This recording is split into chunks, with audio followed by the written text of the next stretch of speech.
بسم اللہ الرحمن الرحیم۔ السلام علیکم ناظرین، میں ہوں شیخ عبدالرشید اور آپ دیکھ رہے ہیں ہمارا یوٹیوب چینل اور فیس بک پیج۔ ناظرین، جیسا کہ آپ جانتے ہیں کہ الیکشن کمیشن نے 8 فروری کو جنرل انتخابات کرانے کا اعلان کر دیا ہے، لیکن اس اعلان کے باوجود نہ تو سیاسی جماعتیں اور نہ ہی عوام اس کو سنجیدگی سے لے رہے ہیں۔ لوگ تو ایک دوسرے سے پوچھتے ہیں کہ یار کیا واقعی الیکشن ہوں گے؟ زیادہ تر لوگوں کی یہی رائے ہے کہ لگتا نہیں کہ الیکشن ہو۔ اس کے لیے دلیل یہ دی جاتی ہے کہ اگر الیکشن ہونے ہوتے تو نون لیگ ایک جلسہ کے بعد خاموش نہ ہو جاتی اور زرداری صاحب بھی خاموشی کا روزہ نہ رکھتے، انتخابی مہم بڑے زور سے چلاتے۔ ویسے ایک ایسی پارٹی ہے جسے استحکام پاکستان کے نام سے لانچ کیا گیا ہے، اور لانچ ہونے والی یہ نئی پارٹی جو الیکشن سے پہلے بطور پارٹی اپنا تعارف کروانے کے لیے ورکرز کنونشن کے نام پر جلسوں کا انعقاد کر رہی ہے۔ جس علاقے میں بھی ورکرز کنونشن کم جلسوں کا انعقاد کیا جاتا ہے، وہاں نوٹوں کی بوریاں کھول کر جلسہ گاہوں کو بھرنے کی کوشش کی جاتی ہے۔ اس کے باوجود جلسہ گاہوں کو بھرنے میں کامیاب نہیں ہو پا رہے۔ ان جلسوں میں شریک ہونے والے لوگ یا تو جلسہ انتظامیہ کے منت ترلوں یا دہاڑی لے کر شرکت کر رہے ہیں،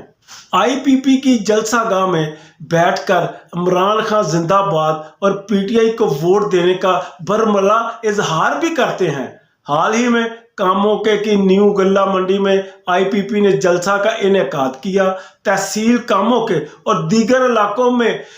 لوگوں کو نوٹ دکھا کر جلسہ میں شرکت کروانے کا موڈ بنایا۔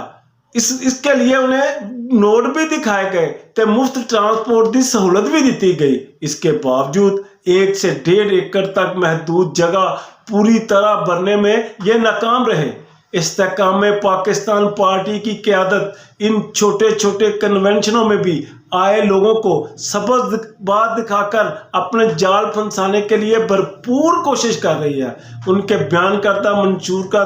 تجزیہ کرنے سے پہلے اس پارٹی اور اس کی قیادت پر ایک نظر ڈالتے ہیں۔ اس پارٹی کے تمام لیڈران پی، نون لیگ، کاف لیگ، پی ٹی آئی اور دیگر جماعتوں سے ہجرت کی ہے اور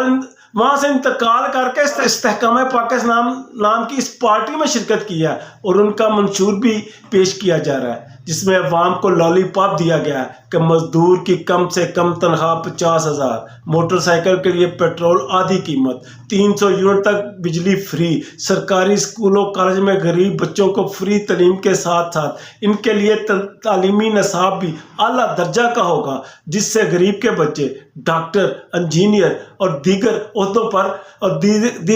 پر جا سکیں گے۔ اس کے علاوہ ملک فلاحی ریاست بنایا جائے گا، امیر ہو یا غریب قانون سب کے لیے ایک ہوگا۔ آئی پی پی کا یہ منشور تو بڑا زبردست ہے، لیکن اس منشور کے پیش کرنے والوں پر نظر ڈالتے ہیں تو ان کا ماضی، ان کا سیاسی کردار چیخ کر عوام کو دہائیاں دے رہا ہے کہ ان سے بچ کے رہنا، انہاں کولوں بچ کے رہنا، انہاں دیاں گلاں وچ نہ آنا۔ میرے پاکستانیوں، یہ وہی ہیں جب پی پی میں تھے تو روٹی، کپڑا اور مکان کا ورد کیا کرتے تھے، پھر نون لیگ اقتدار میں آئی تو قرض اتارو، ملک سنوارو کی تسبیح پڑھنے لگے۔ پرویز مشرف کا ڈنڈا چلا تو سب سے پہلے پاکستان کا راگ الاپنے لگے، اور پھر جب کرسی اقتدار پی ٹی آئی کا مقدر بنی تو ملک بچانے نکلے ہیں، آؤ ہمارے ساتھ چلو۔ تبدیلی آ نہیں رہی، تبدیلی آ گئی ہے کہ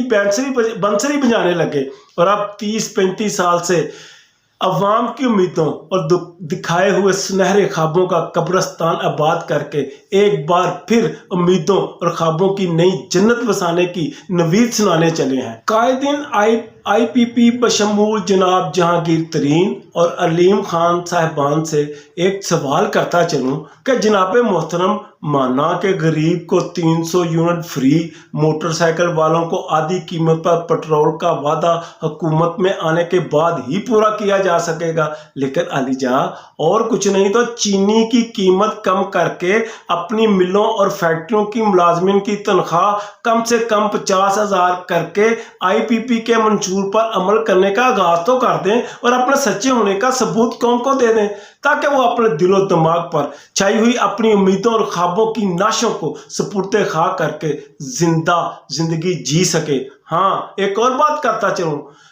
کہ جناب اب یہ عوام جھوٹے لاروں، جعلی کہکوں، مصنوعی برقوں کے چنگل میں نہیں پھنسنے والی۔ خود پسندی کی اینک اتار کر دیکھیں تو لاکھوں روپیہ خرچ کر کے ورکرز کنونشن کے نام پر کیے جانے والے جلسوں کے پروگرام تو بڑھتے گئے نہ۔ ویسے ان جلسوں کے حوالے سے جلسہ منتظمین کی دھات تو بنتی ہے کہ خاص طور پر کاموں کے نیو غلہ منڈی میں 1.5 ایکڑ جگہ پر لگائی جانے والی تمام کرسیوں پر IPP کے جھنڈے لگا دیے گئے، خوب جس سے نظر آ رہا تھا کہ جلسہ کا بہت خوب بھری ہوئی ہے۔ اس کی مثال اس سے پہلے کہیں نہیں ملتی، لیکن بڑا واضح نظر آ رہا تھا کہ سیاسی خانہ بدوش سرد خانے میں پھنس گئے ہیں۔ اللہ